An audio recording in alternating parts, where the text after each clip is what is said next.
Negara Indonesia terkenal memiliki potensi sebagai negara yang berdaya guna dan mandiri. Hal ini dapat dilihat berbagai sumber daya yang meliputi jumlah pulau sebanyak 17.000 pulau, perairan seluas 93.000 km persegi, dan panjang pantai sekitar 81.000 km persegi. Sejatinya dengan fakta tersebut, Indonesia bisa produktif dalam segala bidang, termasuk peternakan. Sayang, potensi tersebut tidak sesuai dengan harapan. Kenyataan, sumber daya peternakan terkesan lesu. Berdasarkan sensus pertanian jumlah populasi sapi dan kerbau 2013 sebanyak 14,2 juta ekor. Jumlah tersebut turun dibandingkan dengan hasil pendataan sapi potong, sapi perah, dan kerbau atau PSPK 2011 sebanyak 16,7 juta ekor. Sementara konsumen daging sapi semakin meningkat tiap tahunnya dengan perkiraan 3-4 juta ekor setiap tahun. Tentu persoalan minimnya pasokan daging tersebut dapat diatasi jika peternakan lokal digarap dengan serius. Dengan keberpihakan dan pemberdayaan kepada para peternak lokal, kebangkitan ekonomi nasional menuju swasembada daging niscaya terwujud. Salah satu upaya Dompet Duafa dalam upaya memberdayakan peternak lokal adalah melalui program tahunan bernama Tebar Hewan Kurban atau THK. THK merupakan program yang digagas menyebarkan hewan kurban ke berbagai pelosok tanah air. Bagaimana agar daging kurban tidak menumpuk di kota-kota besar? Program yang bergulir sejak 1994 dan memasuki tahun ke-21 ini menjadi puncak panen para peternak lokal mitra pemberdayaan Dompet Duafa melalui jejaringnya Kampung Ternak Nusantara. Pasalnya, sebanyak 75% pasukan ternak program THK berasal dari 75 mitra pemberdayaan Kampung Ternak Nusantara di seluruh Indonesia. Sedangkan sisa pasokan lain berasal dari non-pemberdayaan.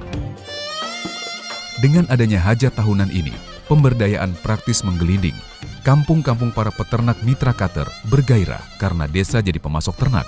Akhirnya, ternak menjadi salah satu penopang napas desa. Investasi pun ditanam seiring dengan bergulirnya THK setiap tahun.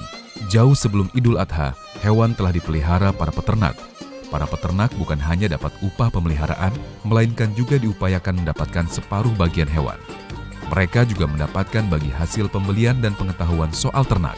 Dengan demikian, semakin menegaskan bahwa kurban bukan sekedar aktivitas karitas tanpa implikasi sosial.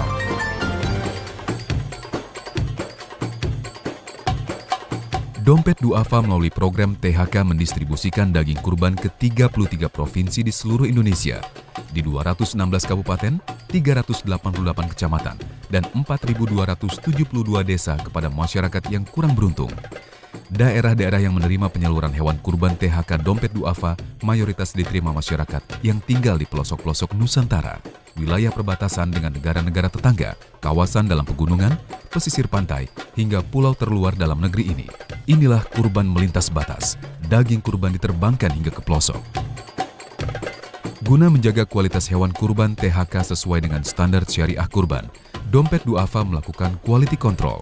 Aktivitas quality control secara menyeluruh dilakukan seperti pengecekan bobot, kesehatan, dan kesempurnaan tubuh hewan kurban.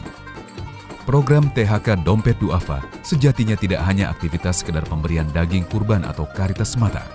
Di sana terdapat pemberdayaan para peternak lokal sehingga memiliki dampak eskalasi secara ekonomi. Tiap tahunnya, perbaikan terus-menerus dilakukan Dompet Duafa dalam pelaksanaan program THK. Tentu perhelatan kurban jangan sampai dipandang sebagai kegiatan rutin tanpa ada peningkatan penyelenggaraannya dari tahun ke tahun.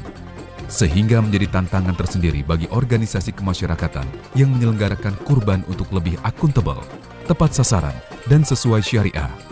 Dompet Duafa mengucapkan terima kasih atas kepercayaan masyarakat dalam mendukung gerakan swasembada pangan, khususnya di bidang peternakan.